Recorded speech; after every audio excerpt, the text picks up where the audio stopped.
She's thick, she's moist, and she's stuffed. And I'm not talking about your mom.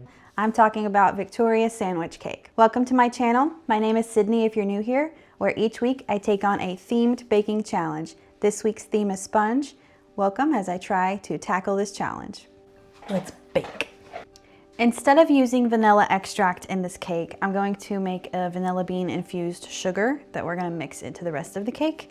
And to do that, I'm gonna take the seeds from a fresh vanilla bean and mix that with sugar and use my fingers to rub the beans and sugar together.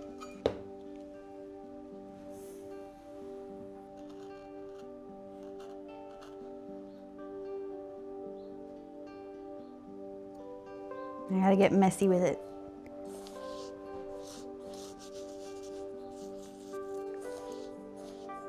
Now I'm going to melt 6 tablespoons of butter, and then we're gonna cream that together with 3/4 a cup of the vanilla bean sugar that we made, and the rest I'm gonna melt down once we have the cakes baked into a sugar syrup that will go on each layer of the cake.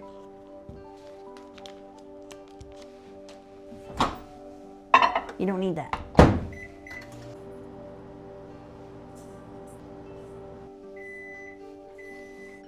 You wouldn't think that the vanilla beans add really that much of a flavor enhancement to the sugar, but you can really smell how strong it is. So hopefully the flavor is there too. I went ahead and added my overly softened butter to the bowl. I'm gonna go ahead and cream this together, and then we will start mixing in our eggs and flour mixture. Now I'm going to add 1 egg and 1 egg yolk. Normally I would add 3 eggs, but I'm making a smaller cake just so I don't have one big whole one to get rid of.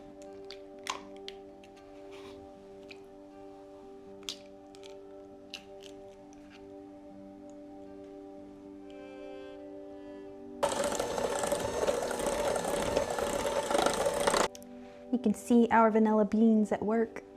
It's like my homemade vanilla bean cupcakes. They're very good. Everyone wants one.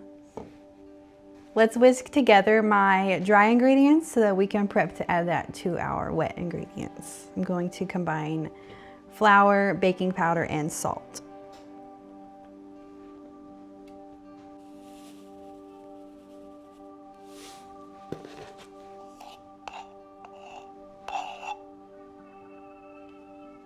Fun fact about the Victoria sandwich cake is that baking powder was invented during her reign, and that's how, if I'm not mistaken, so don't quote me on this, but from my understanding, how the cake came to have its name after her because she loved it so much.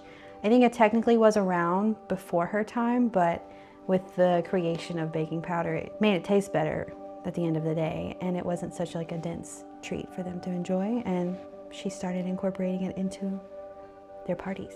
Let's measure out some whole milk, which will be the liquid incorporating factor into our sponge cake.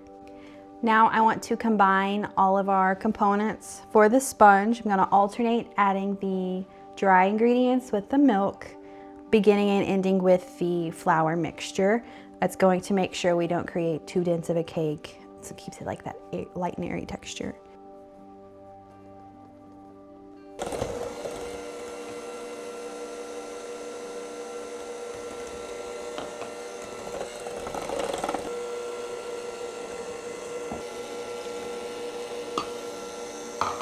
When I'm mixing cakes, I don't like to fully mix everything together with the hand mixer, just because I want to ensure that it doesn't get too dense. So there's still a little bit of flour visible here in my mixture, so I'm gonna take my spatula and fold the last little bit of everything together.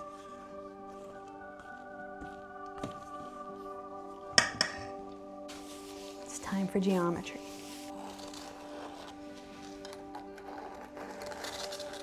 I don't trust just spraying my pans anymore.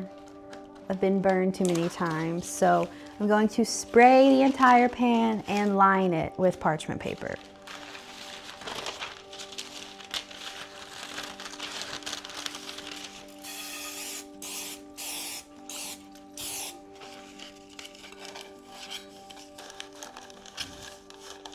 No cake left behind.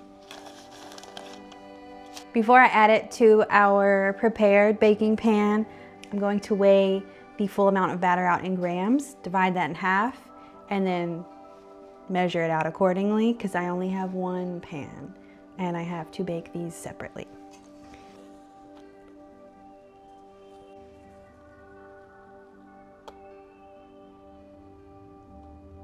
We've got our batter into our pan, so I'm going to throw this in the oven for a few minutes, take it out, let it cool a little bit, and then bake the other layer because I'm only working with one pan here.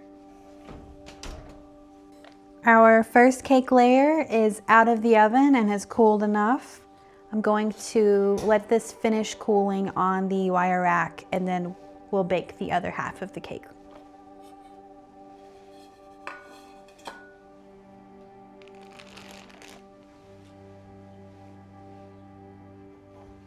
Success. Spray it just a little bit more.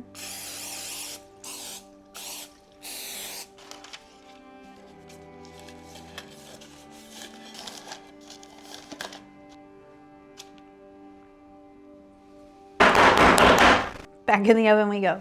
Okay guys, our cakes are finished, so we're going to start assembling them, and first going to put them on the plate, and I'm going to make a simple syrup out of the vanilla infused sugar that we made earlier. I'm adding 2 tablespoons of hot water to the vanilla sugar mixture.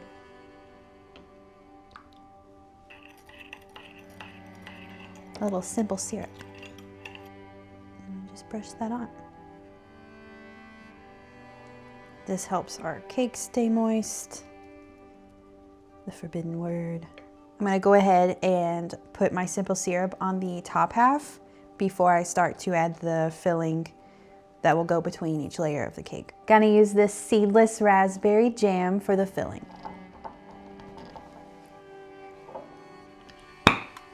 No measurements for this part, just measure with your heart. I do want to put it into a bowl though, so that I can stir it up and it's a little easier to spread. Next time I'll make this from scratch.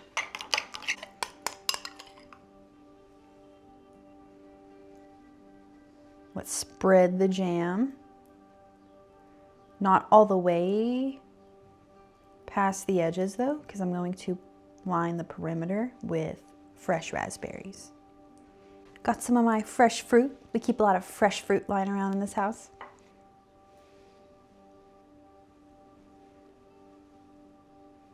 I think raspberries are an underrated berry. People don't appreciate them enough. This is what the bottom and the center of the cake is going to look like. Let's add the top layer. Now that we have the cake assembled, I'm going to top it with some homemade whipped cream, which you guys saw me make in my last video. I'm not very happy with the way it looks. I'm still not happy with the way it looks. I'll top it with some more berries, but it's the taste that matters right now. I have a little bit of the vanilla bean sugar that we made before we started baking the cake. So I'm going to sprinkle this on top of the raspberries for a little bit of aesthetics. Let's cut into this bad boy. A little baby slice.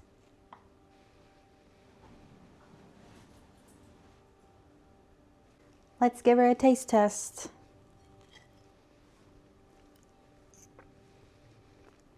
I really like this. It tastes like a strawberry shortcake, if you would, but more raspberry, obviously.